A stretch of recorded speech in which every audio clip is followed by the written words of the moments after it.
बचपन से हमने कई सारी कहानियां सुनी है जिसमें हम जलपरियों के बारे में कुछ सुनते हैं, मरमेड्स या मरमैन के बारे में या साइरेंस के बारे में सुनते हैं। ऐसे इंसान जो पानी के अंदर रहते हैं।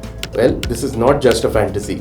इस जनजाति को बजाओ या सी नोमैड्स या सी जिप्सीज भी कहते हैं और ये हजारों सालों से साउथ ईस्ट एशिया के समंदरों में रहते आए हैं, यानी इंडोनेशिया, मलेशिया और फिलीपींस के आसपास। इनकी सारी जिंदगी, इनका घर बार, इनका गांव, सब कुछ एक बोट पे ही है और ये लैंड पे सिर्फ तब आते हैं जब उन्हें जरूरत पड़ती है। अगर आपने कभी स्कूबा डाइविंग की हो या करने की इच्छा कर रहे हो तो एक बिगनर लेवल पर भी स्कूबा डाइवर्स को 20 या 30 फुट की गहराई तक लेके जाते हैं। अगर आप एडवांस लेवल के भी हो तो 50-100 फीट से ज्यादा आप जा भी नहीं पाएंगे।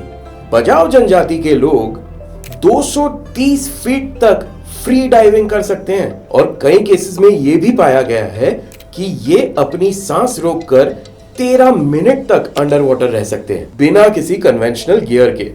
इनके पास वुडन गॉगल्स होते हैं और हैंडमेड स्पीयर गन्स होती है और ये इनका रोज का रूटीन है। ये पानी में 5 से 8 घंटे फिशिंग करते हैं। बजाओ समाज में बच्चे 5 साल की उम्र से ही डाइविंग शुरू कर देते हैं। 2018 की एक साइंटिफिक रिपोर्ट में बजाओ का जेनेटिक ब्लूप्रिंट का साइंटिफिक एनालिसिस है।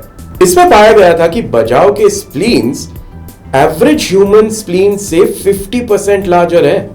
स्प्लीन एक टेम्पररी ब्लड स्टोरेज ऑर्गन है। जब आप पानी में डाइव करते हैं तो ये कॉन्ट्रैक्ट करता है और oxygen rich red blood cells को रिलीज करता है। इनफैक्ट इनमें एक ऐसा जीन पाया गया है जो इस ब्लड को सिर्फ वाइटल ऑर्गन्स तक पहुंचाता है, जैसे अपना ब्रेन या हार्ट, जिसे कहते हैं ममेलियन डाइव रिफ्लेक्स। लेकिन बजाओ में ये रिफ्लेक्स और ज्यादा डोमिनेंट होता है। उनका body also shows stronger tolerance to hypoxia, यानी low oxygen conditions, and scientists call this a natural experiment in human evolution. इस स्टडी में यह भी कहा गया है कि ऐसा पहली बार हुआ है कि किसी जनजाति या किसी एथनिक ग्रुप में डाइविंग की वजह से जेनेटिक मॉडिफिकेशंस हुए हैं।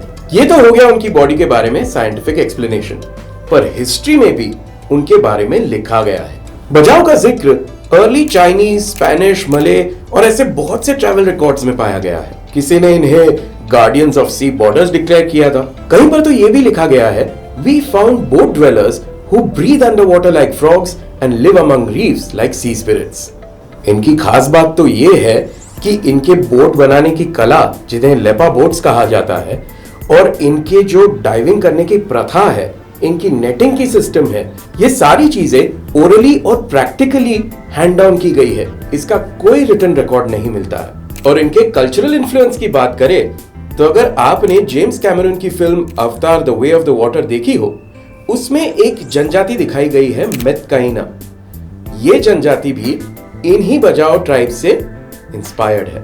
जेम्स कैमरून और उनकी टीम ने बजाओ ट्राइब की डाइविंग की वीडियोस और डॉक्यूमेंट्रीज डीप स्टडी की थी। वो कहते हैं ना, truth is stranger then fiction. और हम लोग हैं जो सुपर हीरोज को कॉमिक बुक्स और मूवीज में ढूंढते रहते हैं, जबकि वो हजारों सालों से हमारे बीच ही रहते आए हैं। अगर आप भी ऐसी इंटरेस्टिंग ट्राइब्स और जनजातियों के बारे में कुछ जानते हैं, उनके कल्चर के बारे में कुछ जानते हैं, तो हमें जरूर लिख के बताइए। और ऐसे ही फैक्ट्स को जानने के लिए हमारे साथ जुड़िए, हमें फॉलो कीजिए, लाइक कीजिए, शेयर कीजिए, सब्सक्राइब कीजिए। Zero lies full facts. ये है फूफा।